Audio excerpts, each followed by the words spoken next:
Hello water signs, ito yung gabay ninyo March 4 to 5, pero itong reading na to timeless to kahit kailan nyo makita, kahit hindi yung mga petsa na binanggit ko.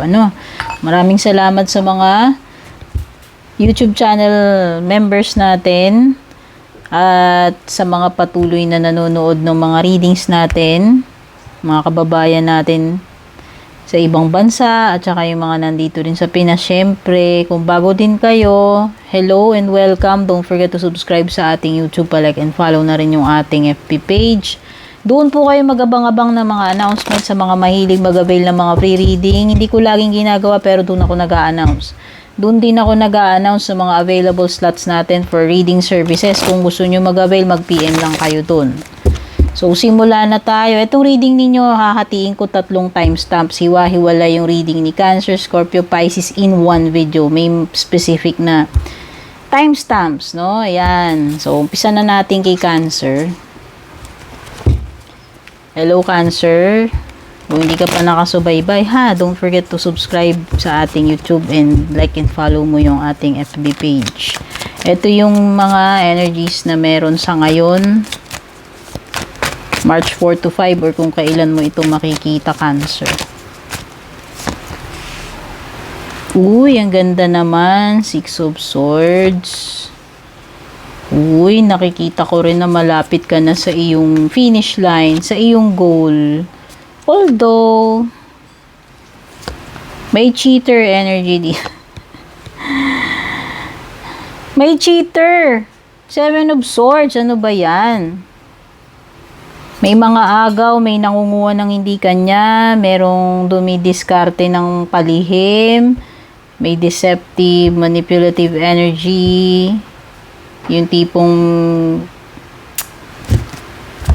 tinakas yung mga espada, ayan, nang hindi nalalaman. Habang tulog ang lahat or habang busy, yan yung energy ni 7 of Swords. Pero nakikita ko na nagta-transition ka na papunta sa mas better na career, relationship, or situation, Cancer. Ayan yung maliwanag na pinapromise ni 6 of Swords. So, pwedeng hanggang ngayon, nasa rough waters ka pa, nandun ka pa sa transitioning, nasa proseso, pwedeng hindi pa ganun ka okay, pero eventually, maglaland ka rin doon sa destination mo na maganda. Ibig sabihin, marireach mo rin yung destination na magiging okay din yung lahat. Kaya na nga, malapit na, itong dalawa indication. Malapit na. So, konting sakripisyo na lang, tiis na lang. Alam ko, hirap na hirap ka na pagdadala na itong 10 of Wands. Pero ayun na yung bahay Siguro mga ilang kembot na lang, mga ilang buwan na lang, or 1 year na lang. Di ko alam, basta nandun ka na. Importante doon na abot tanaw mo na yung pupuntahan mo. Yung pinaka-sanctuary. Kasi ito parang umaalis ka na sa isang tinatalikuran mo na or umalis ka na doon sa kalagayan or relationship na hindi okay papunta sa better. Yun na nga naghahanap ka nga ng lilipatan na okay at mukhang yun na yun, malapit na yun, no? Malapit na rin umigay, mag-improve lahat-lahat, Cancer. So, konting tiis, kembot na lang yan. Mag-ingat ka na lang dito sa mga tumitira ng palihim. Ayan. The Moon card. Pisces energy. Merong Virgo energy. Strong energy na earth sign. To be specific, Virgo.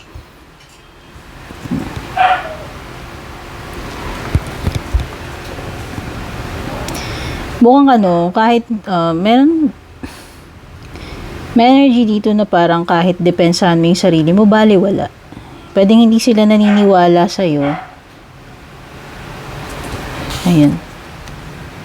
Parang kahit na anong gawin mong depensa, pakikipaglaban dito, nire-reject. Or hindi sila naniniwala sa'yo. Kung pinuprove mo yung sarili mo dyan, hindi sila naniniwala sa'yo.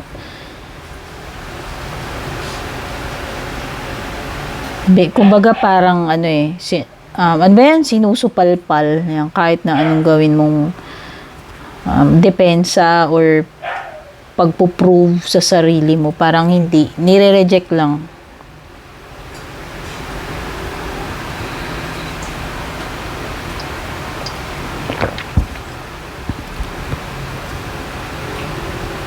Pero alam mo, magkakaalaman din kung anong totoo dito. Huwag kang mag-alala. Kahit na sinusupalpal ka nila dyan, kahit na pinapasinungalingan nila, basta ikaw alam mo yung katotohanan sa sarili mo. Wala namang lihim na hindi nabubunyag. Wala ring katotohanan na yun. Hindi naman forever mapagtatakpan yung katotohanan eh. Yan yung sinasabi ko. So kahit ano man yan, mga lihim na yan, katotohanan na pilit tinatago, lilitaw at lilitaw yan. Yun lang yung maliwanag dito. Okay, so yung period mo ng may nafe-feel din ako dito na period ng pagiging lonely or depressed, matatapos na. The Hermit card. So, kung nagsasuffer ka mag-isa o matagal ka ng feeling mo mag-isa or matagal ka na dyan sa depression na yan, unti-unti ka nang makakaalpas dyan.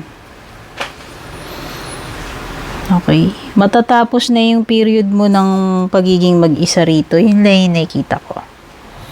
Yung period mo ng retreat, magiging solo, mag-isa, yun yung mag-e-end.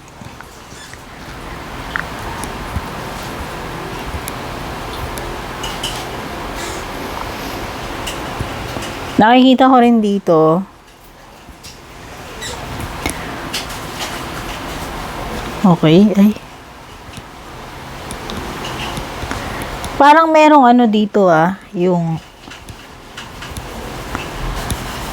pag-ingat ka lang na masyado kang matiwala or tawag dito yung masyadong naive, matiwala. Parang walang ano ba tawag nila? Walang kamalay-malay sa nangyayari. Ayan. Mag-ingat ka lang na ganyan. Kasi may deceptive energy dito eh. Pwedeng may manloko sa'yo. Mag-take advantage sa'yo. Lalo na kung ikaw ay masyadong matiwala. Sobra. Parang alam mo yung bata, diba? Yung sobrang tiwala. Kasi yung mga bata inosente pa eh. Naive nga eh. Wala nga silang alam eh. So, malaki lang yung tendency na mabibiktima ka ng mga ganyan. Kasi nga, wala kang kamalay-malay dun sa ginagawa nila kasi hindi ka rin naman nag-iisip ng kung ano-anong masama. Matiwala ka nga. Sumobra. So, maganda maging maingat din.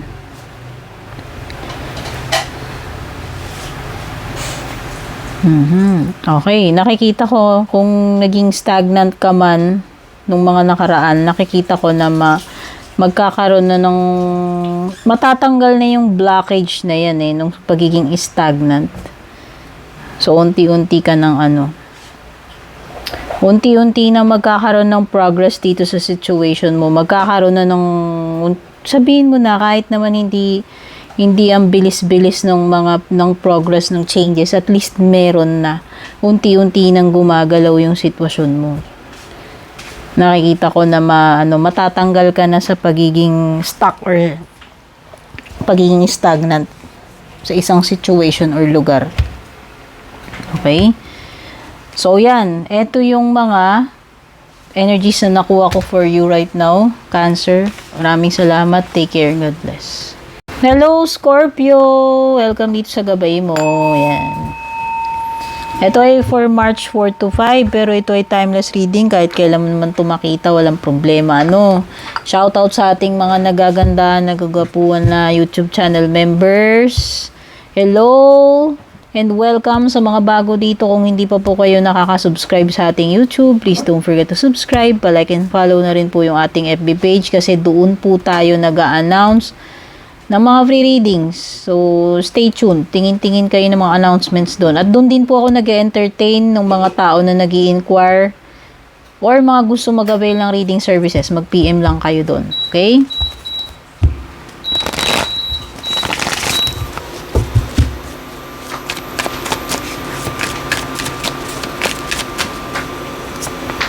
Death card. Scorpio energy. Ikaw to.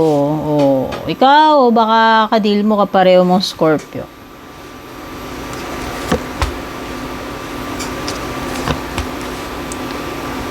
Refusal to accept ending or change, death card, in denial. Oh, ayan na yung katapusan, pero parang hindi pa rin matanggap nung iba sa inyo. Hindi ko nilalahat ha, wag mag-uusok yung mga ilong ninyo. Kung tumutugma sa'yo, baka ikaw yan. Pag hindi, maliwanag, hindi ikaw yan, hindi para sa'yo yan. May Aries energy, may Scorpio energy. Meron ditong mga tao, may mga Scorpio dito na kahit tapos na, hindi pa rin matanggap. Nire-refuse yung ending, in denial. May nag-end na eh, maliwanag. Ayan, Ten of Swords, so, death card. Nag-end na.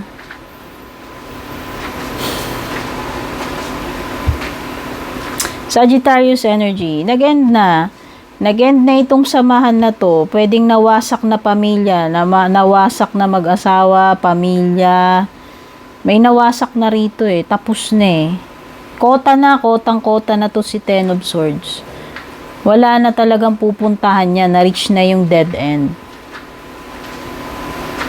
Ano mangyayari pag na-reach mo yung pader, wala nang ibang way kundi diretso, di pabalik.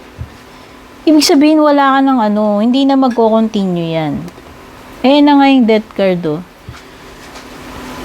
Refusing to move on, refusing to accept, in denial, yan yung mga issues nung ibang Scorpio. Hindi ko nilalahat. Yung iba sa inyo pwedeng ganyan. Okay? It will only lead you to something na may stuck ka, hindi ka gagaling, hindi ka makaka-recover, walang healing.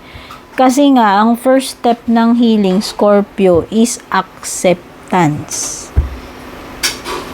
Spell acceptance. Hanggat hindi mo natatanggap yan, hanggat in denial ka, walang path to healing. Walang path to recovery dito. May mga bagay na talaga nag-end dito, hindi na mabubuo eh. Ayan, nasira. Pwedeng iba nawasak na pamilya. Broken family yun nafe-feel ko. Hindi na magko-continue eh. Hindi na magko-continue itong family yung samahan. Oh, may nag-end na eh. At mukhang rock bottom na. Pareho na kayong pudpud. Pareho na sigurong sagad. Nasagad na lahat-lahat. So, it's time to accept, to move on, and give way kung ano yung paparating na bago. Ayan, no? Malawak ito. May mga possibilities out there for you, Scorpio. So, hindi mo dapat ilimit yung sarili mo dito. Hindi porke nag-end dyan, katapusan na ni universe. Katapusan mo na, hindi. May mga bagay talagang mahirap tanggapin, pero once you accept, yan yung magli-liberate sa iyo. Yan yung magbibigay sa iyo ng panibagong buhay, panibagong simula. Masakit yan sa una, oo, pero makakalaya ka eh. At ang nakikita ko mukhang hindi ka pa nakakalaya dito. Kasi nga, pwedeng in denial yung iba eh.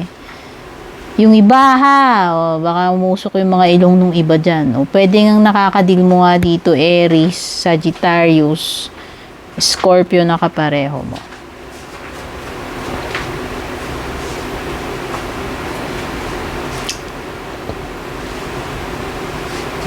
Merong binabanggit dito padre de pamilya or siya yung pinaka-head ng family. Or kung hindi yan yung tinutukoy na emperor, ikaw, Scorpio, ikaw ang may hawak ng manibela ng buhay mo. Kung ipaling mo yan sa kaliwa, pupunta yan sa kaliwa. Ang ibig sabihin, may nasa sayo yung power kung saan mo gustong dalhin niyang buhay mo. Ikaw ang may control. Ibig sabihin, pwede mong baguhin sa kung anong direksyon na gusto mo. Kung saan mo gustong pumunta. Ang ibig sabihin, ikaw lang din ang makakatulong sa sarili mo. Ang problema lang dito, may mga bagay na hindi matanggap. Meron iba dito na in denial. No, nakakita ka opportunity na makakapagsimula ka sa iba eh. O ano ba itong pinag-uusapan natin? Whether family, relationship, career, negosyo, may opportunity ka sa iba, sa ibang lugar o sa ibang partnership, kung ano man itong pinag-uusapan natin meron. Pero right now, pwedeng kailangan nyo muna mag-deal sa reality. Kasi hanggat walang acceptance, hanggat walang realization, there will be no path for healing. Okay? So, ito yung mga energies na nakuha ko, Scorpio. Take care. God bless. Hello, Pisces! Welcome dito sa gabay mo. March 4 to 5 ang nakalagay dito. Pero ito ay timeless kahit kailan mo ito mapanood. Maraming salamat. Shoutout sa ating mga YouTube channel members. Sa mga laging nanonood, sumusuporta, nagko-comment, sumusubaybay sa ating mga readings, YouTube man or FB. Kung hindi ka pa nakakasubaybay, please don't forget to subscribe sa ating YouTube. Like and follow na rin yung ating FB page. Maghintay kayo ng mga announcements doon sa aking FB page kung gusto nyo ng mga reading na free. Pero hindi palagi. Pero kung gusto nyo lang magabang, doon po kayo mag-stay tuned kung ano yung mga announcement ko doon. At doon din po kayo mag-PM kung balak ninyo mag-inquire or mag-book ng mga reading services natin. Ayan. So, tingnan na natin, Pisces, ano ba itong mga mensahe para sa iyo.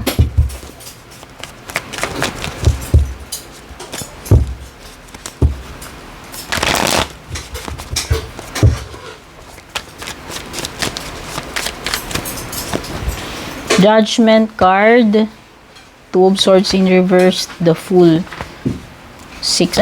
Alam mo lahat ng nakita kong 6 of Wands, pabaliktad ha, itong araw na to. Okay. Rejection. Rejection yan or ano,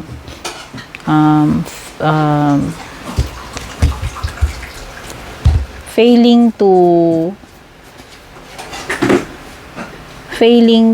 receive kung ano yung deserve mo. No, pwedeng hindi ka na-appreciate, pwedeng hindi nila napapansin, or pwedeng hindi sila impressed sa kung ano man itong pinapakita mo, ginagawa mo, Pisces. Pwedeng nare-reject, pwedeng unappreciated. No?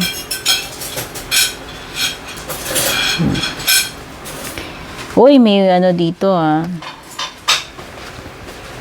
Mukhang magugulat ka about something. Yun na feel ko sa judgment. Parang bigla ka na lang magigising sa senses mo. Matatauhan ka. May marirealize ka. No? Parang may mapagtatanto ka na, ay kaya pala ganun. No, na-realize mo na kung bakit. No, bakit kailangan mangyari yun. Bakit nangyari yung mga bagay na yun. Parang na to parang ito na yung magbibigay ng aral leksyon sa'yo, realization na malaki. Okay? Meron mga bagay dito na parang tinatawag yung attention mo. Okay? Wake up call, the judgment card. Parang may mga bagay din dito na parang marirevive, Pisces. Sasabihin mo na, dati nag-end, pero possible na ma-reactivate, mabuhay uli, Ganyan energy yan. O, halimbawa, yung isang love life na nag-end dati, akala mo tapos na, pero biglang manunumbalik. Or isang career na kinalimutan mo na, lumipat ka na ng ibang career, pero parang marirevive. Basta meron ditong parang magigising uli, marirevive uli, whether sa romantic man yan or hindi. So, may mga plano ritong hindi matutuloy, hindi mag-work with the Two of Wands in reverse. Yan. Pwedeng may pagbabago ng plano, or yung mga plans na hindi natuloy, hindi nag-work. Yan. The Fool card. So, may bagong pakikipagsapalaran dito with the Fool. Kung may mga plano mang hindi nag-work dito, at least ikaw very willing ka naman na mag-seek ng panibagong opportunity, very very open sa ibang possibilities. Hindi ka natatakot na mag-try uli. Yun naman yung maganda rito, Pisces, no? Parang tuloy lang yung buhay, tuloy lang yung laban, tuloy lang yung tuloy lang yung journeying, no? Kasi Hoda, no, kung hindi nag-work yung ibang bagay dito, yung mga plano mo, pwede ka pa naman magsimula uli with the Fool. So, yan, maganda yung energy mo dito. Although, walang kasiguraduhan kung magiging successful ka dyan. Pero papasukin mo, kakagatin mo pa rin eh. You will take your chance, no? Kumbaga, willing kang mag-risk, makipagsapalaran. Yan yung fighting spirit mo dyan, Pisces. Possible na may mga hindi talaga magwo-work dito. Pwedeng mali yung approach pwedeng mali yung naisip mong solution, hindi siya swak doon sa situation, kaya siguro hindi nag-work. Pero you can always try again, di ba? Yan naman yung sinasabi ni The Fool. Yun yung maganda, hinahangaan ko dito sa energy mo, na kahit na may mga hindi nag-work dito, at least nag-try ka at magta-try ka uli, no? Willing ka mag-start yun yung maganda sa ugali mo ayan you are you are fighting. You are persistent. At hinahangaan ko yung energy ng cards mo rito kung ikaw talaga tong tinutukoy dito, Pisces, no? Regardless na ikaw ay hindi naging successful and all, pero endiyan ka pa rin para to fight, no? To try again. Humble and persistent. Ayan. Sana pagpalain ka at swertihin ka. May mga bagay talagang hindi magiging successful para sa iyo. Maliwanag yan. Possible na may mga hindi ka makumpleto rito, ha? Oo, possible.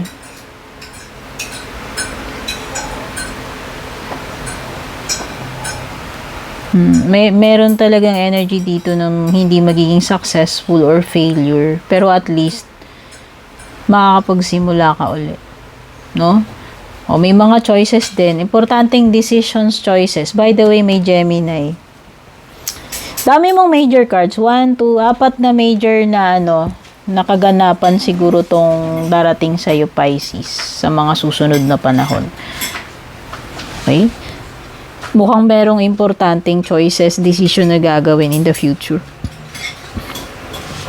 Parang meron ako na-feel whether to end something like ending a relationship or reviving a relationship. Kasi lumitaw to, Lovers, the World, and Judgment. So, possible na merong mare-resurrect na samahan, romantic relationship. Okay? Oo. Parang rekindling, parang may mare-revive may mare-revive na dito, romance. Oo. Mabubuhay uli Ayan parang nag-end na tapos parang mabibigyan ng continuation. Mare-rekindle, mabubuhay uli itong samahan na to. Okay, Pisces, ito yung mga energies mo. Sana nagustuhan mo. Take care and God bless.